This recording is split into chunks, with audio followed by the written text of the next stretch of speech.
Hi everybody, this is Mario at IdeaMensch, and I have with me today Mr. Zach Cutler of the Cutler Group. The Cutler Group is a PR firm that focuses exclusively on tech startups and with a strong emphasis on getting them their clients mainstream PR media. So Zach, thank you very much for being here, and if you could, why don't you spend a minute introducing yourself? Yeah, thanks, Mario. Glad to be here. So I went to George Washington University. Grew up in LA, came out to George Washington, graduated in 2009, and I couldn't find a job. I graduated in May. I had some opportunities that were supposed to pan out. They didn't. It kept dragging out, and I was dwindling down my savings. And come August, September, I had to either move home to my parents in LA or do something really creative and something kind of risky. And I said, listen, I'm going to do the second thing. And so I slowly tried to gather clients. It was really difficult. Finally got my first three clients together, was making $700 a month from the business, got a tutoring gig on the side, got a part-time teaching gig on the side. Together I was making maybe double that, and slowly I was just working really hard and trying to build a good reputation and somehow build up my business. And now we're doing really well. We just hired like our fifth team member, and we moved out of my apartment finally several months ago, and we've got some amazing clients, and we've become a tech-focused PR agency. So that's what I'm up to. I love it. I love it. I think our audience will really appreciate that because you're not just a PR guy, but you're a true entrepreneur, and I love your bootstrapping story there. Yeah, and like I love a quote that Scott Gerber, who founded the Young Entrepreneur Council, says, "The boot is too expensive. We shoestrap it." And like for the first year and a half, we really were shoestrapping. I love it. So you've been at this. You said you started in 2009. So you're about 2 or 3 years into it now. Yeah, we're almost 2.5 years. Hard to believe. Wow. Well, congratulations. I'm glad to hear that you're so successful. Thank you. So you know what? Like most of the IdeaMensch audience, I'd say, are very early stage entrepreneurs.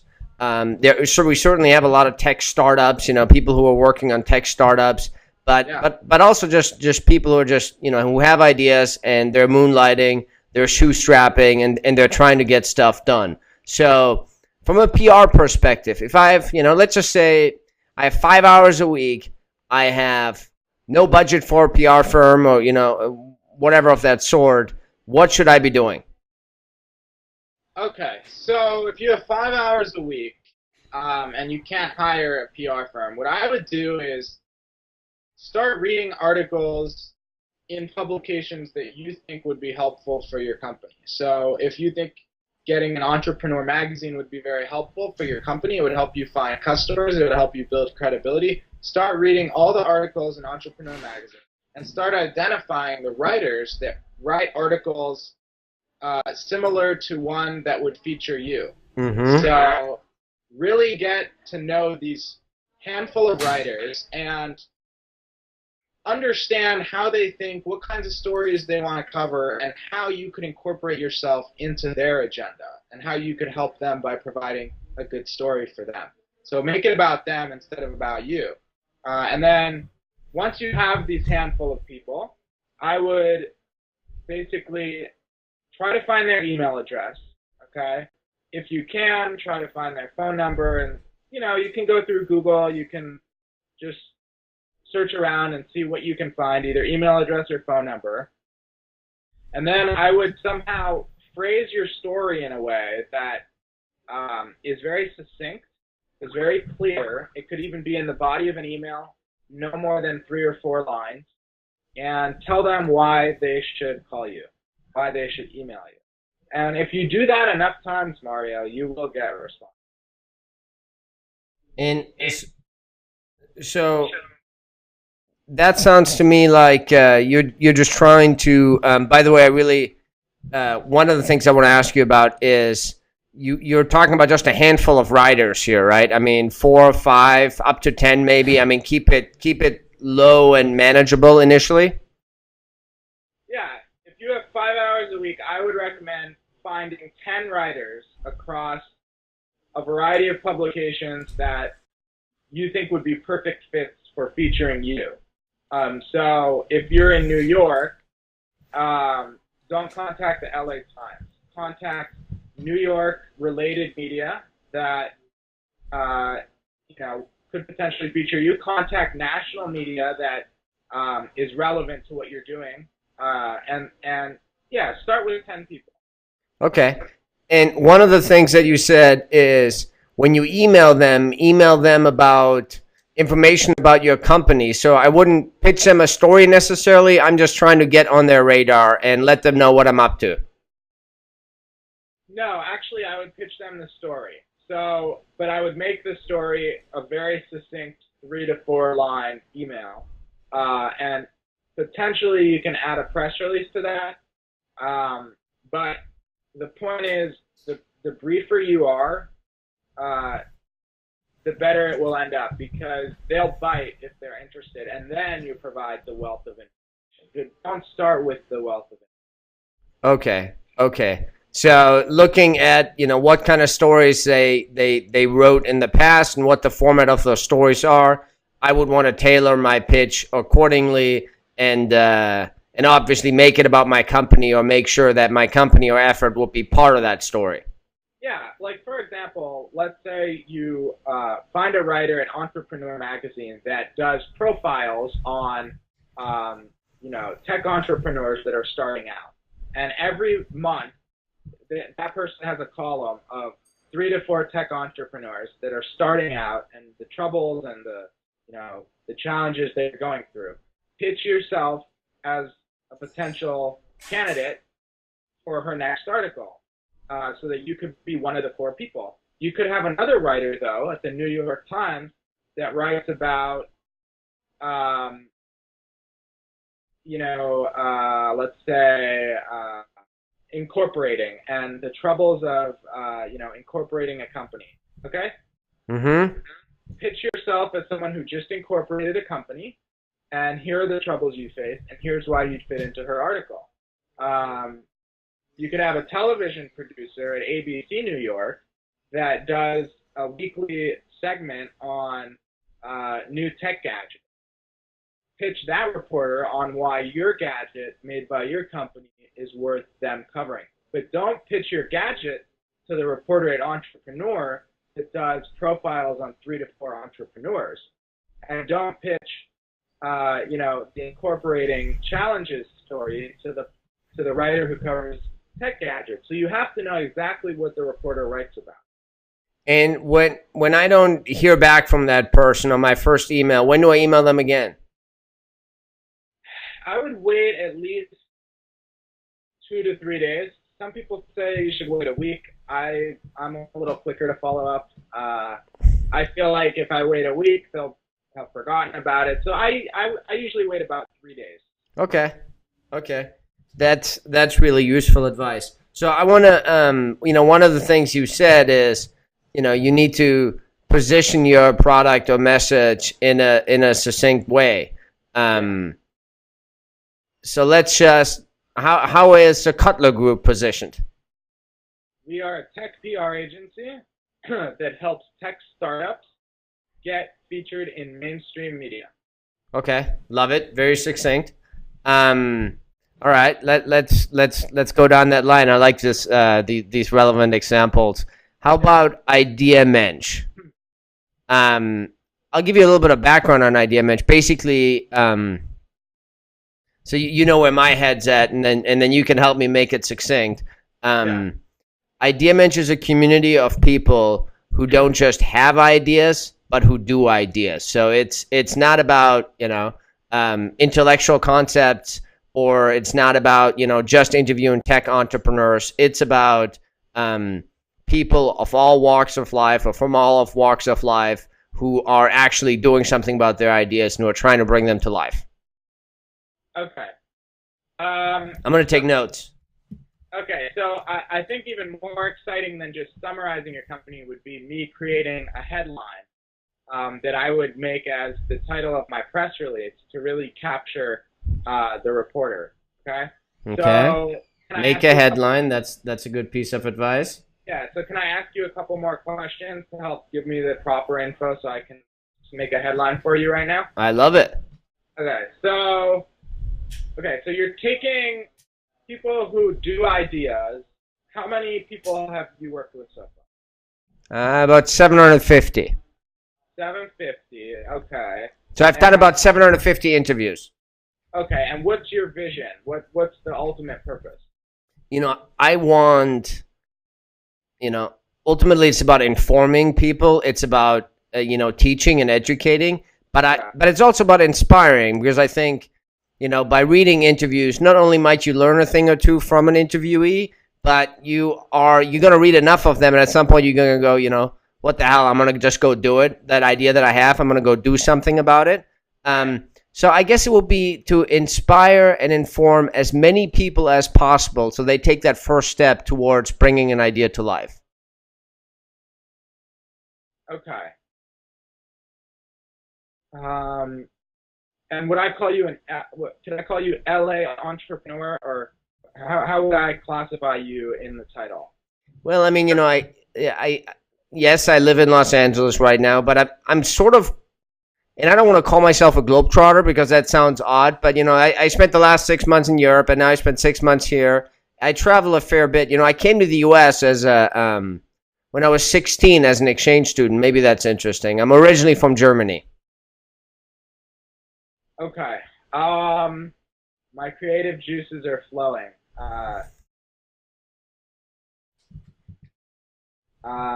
Okay, I would say something like this.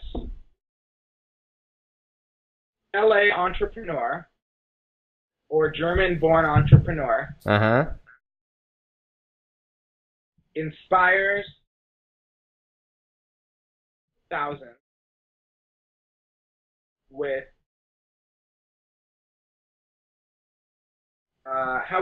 what's an adjective to describe your videos? Well, most of my interviews are actually not done via video. They're done via email interviews. So, Okay.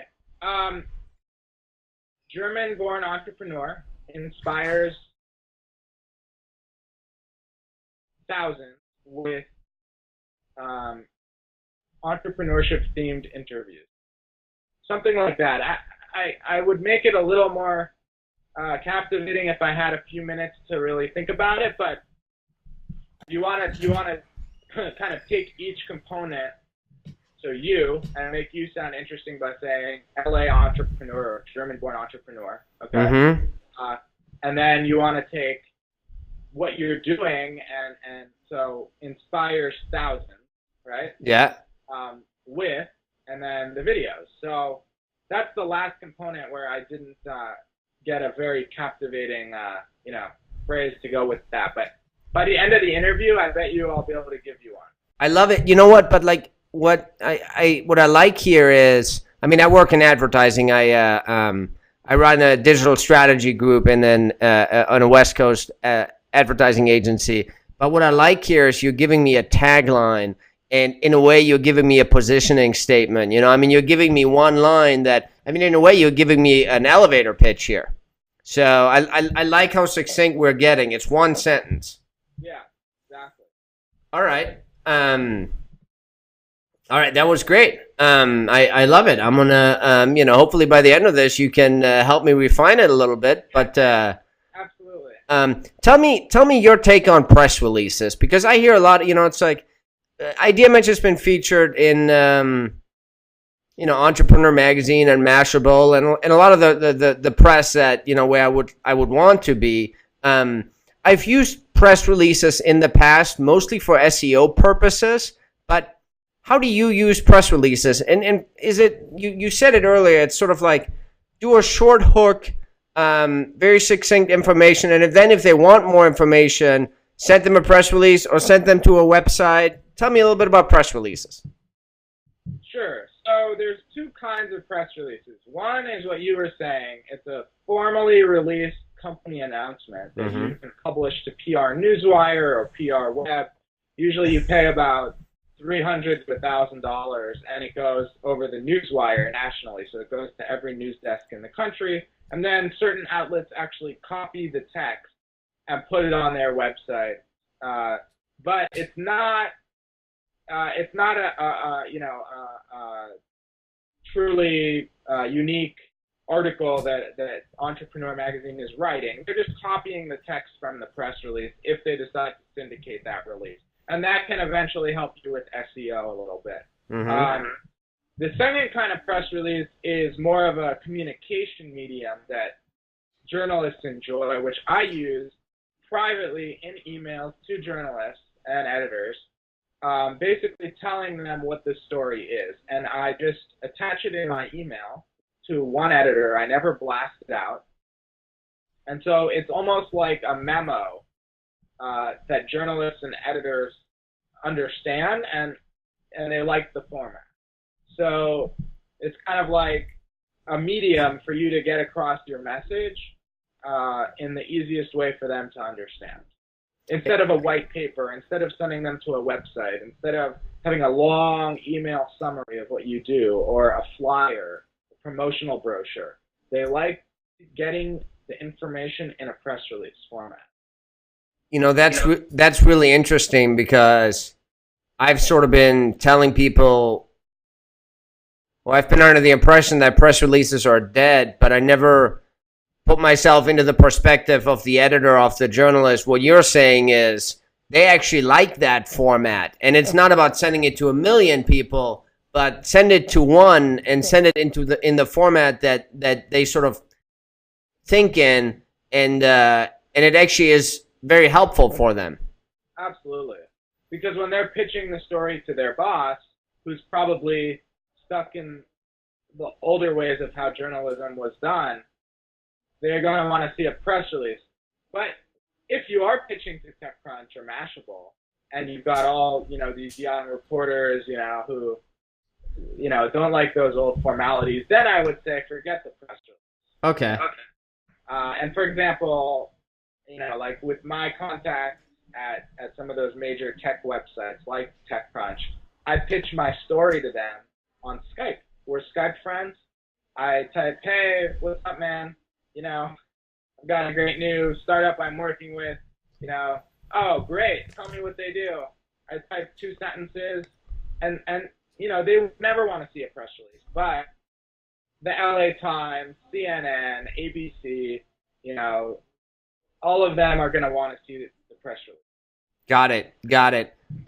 Love it. I'm gonna ask you another question about HARO, Help a Reporter Out, which I know a lot of people have heard of. A lot of people have probably gone on and checked out, and maybe getting emails, maybe not reading them. Do you use HARO in your business as well? We do a little bit. I mean, I subscribe to it, but I would say less than 5% of the stories we end up getting for clients were through a HARO referral, or so it's a very minimal part of our business. Honestly, it's led to a couple cool things. I got my company in the Wall Street Journal because of it, but it wasn't. It's always kind of a strange angle because you're fitting yourself into what the reporter's looking for. So for my story, it was like how entrepreneurs went back to their universities for help when starting their business. Yeah. So it wasn't like me getting a feature on the Cutler Group. It was like me fitting into a larger story, and it was cool. But I feel like HARO doesn't get to the true heart of what you are looking for in public relations as a startup. That's really interesting, because it's probably not the kind of story. It's not going to be a feature story on you necessarily. It's more sort of a small bit in a bigger story. And that, I never thought about it that way. But again, that's very useful as well. Yeah. What other tools do you use?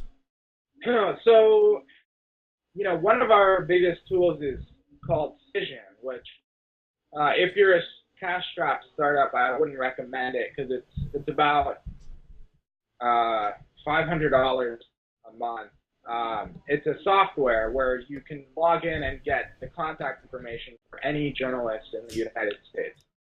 Any reporter, any producer, any editor at any outlet, whether print, broadcast, or online. And you can do, granular searches, education reporters in New York City. Or technology producers, on the West Coast. And you can so that's been very helpful for us. But I still think if you're a startup and you're doing this all by yourself, you can get the contact information for the people you need. You can get the phone number for the ABC station and then ask them what the email address is of the reporter you need. So it's just a little more work. Okay. But for somebody like you who's got a number of clients now on retainer, that makes sense. Yeah, and I mean, I could tell you about some of the other tools we use that aren't related to PR really, that help our business run, but I don't know if you... Hey man, you're an entrepreneur as much as you're a PR person. Tell me. Yeah, so we just started using Asana.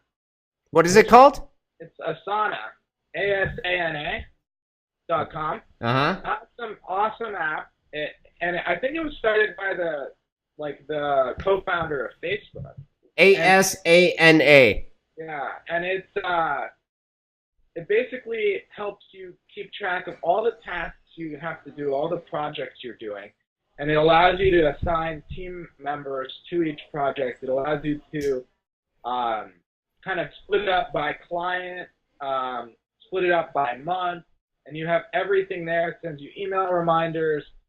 You can follow tasks that other team members are doing, so you kind of, it's like being CC'd on an email. And it's just been amazing. It's gotten us so organized. Another good one is Workflowy, which I don't know if you've heard of. WORKFLOWY. Workflowy. And Workflowy is basically, it's a notepad online, and you can just take all of your notes and it allows you to have like a permanent record of your notes. You can invite certain people to see certain sub-pages, and we've just been using that for everything now. So whenever we talk to a client, we have like a tab for the client, and then we have the sub-tab meeting on November 15th, meeting on December 15th. And it's just allowed us to have such good records of everything.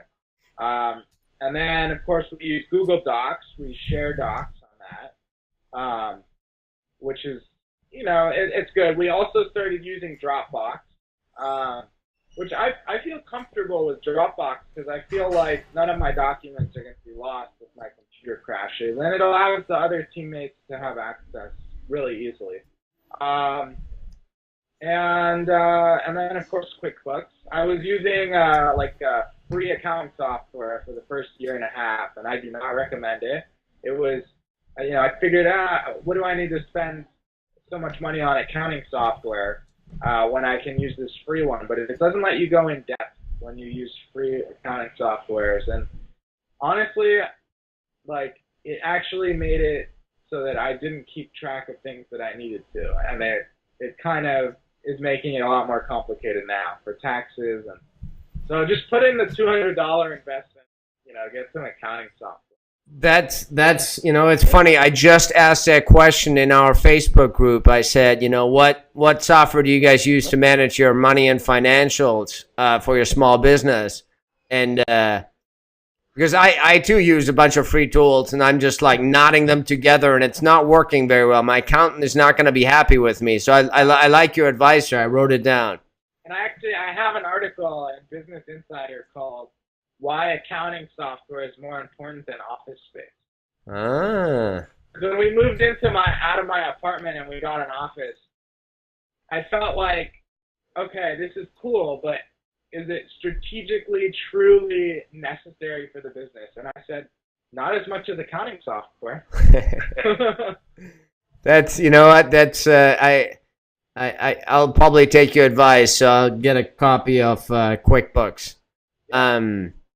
Well, Zach, this has been great because I feel like you're giving me some really good advice and input here, not just sort of PR related, but also, you're an entrepreneur, which I love. I'm going to ask you one more question. And just because I'm curious, I do these interviews and I always try to get the knowledge that is good for me because it's probably good for my audience. Tell me a little bit about guest blogging. Is that something that you help manage for your clients? Guest blogging in mainstream outlets or in? Well, I mean, when you first said mainstream, I immediately thought New York Times, Wall Street Journal, but you're also dealing with, Mashable and TechCrunch. So let's just say with sort of Mashable and TechCrunch. Business Insider.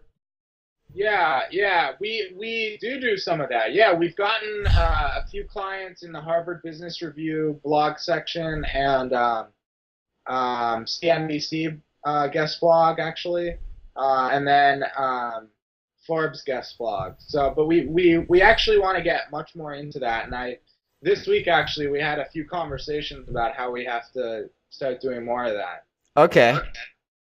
And what's your strategy for pitching that? Just curious.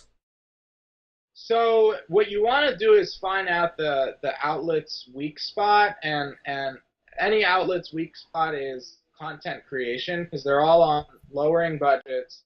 They don't have a big staff of reporters. And I also kind of learned a little bit about this from Scott Gerber, who's like the media king. Yeah, that guy's amazing. But basically, if you realize that they actually need content, like they are staying afloat based on whether or not they are pushing out the best content, and if you can send them really good content, so if you can tie what you're doing to a current event or to a larger trend, right? Like let's say for example you're an education technology startup, right? Mm-hmm. And you could talk about what exactly your education app does and submit that to Mashable or TechCrunch. But much more likely, if you talk about education technology as a trend that is rising, and you are one of the players in this larger event occurring, you're going to get placed much more likely. Your article will be more interesting to them. It appeals to a wider audience. And you still get the credibility and the visibility because your name is at the bottom of the article with a byline, a biography of you, links back to your website, and maybe you can even incorporate a little bit about your company in the story. But take the wider trend, make it more objective. Don't make it seem like an advertisement. Make it seem like a real editorial piece, and position yourself as the expert who can write that piece because you're the founder of an education tech startup. I love it. Zach, this has been awesome. Thank you so much for being on the show.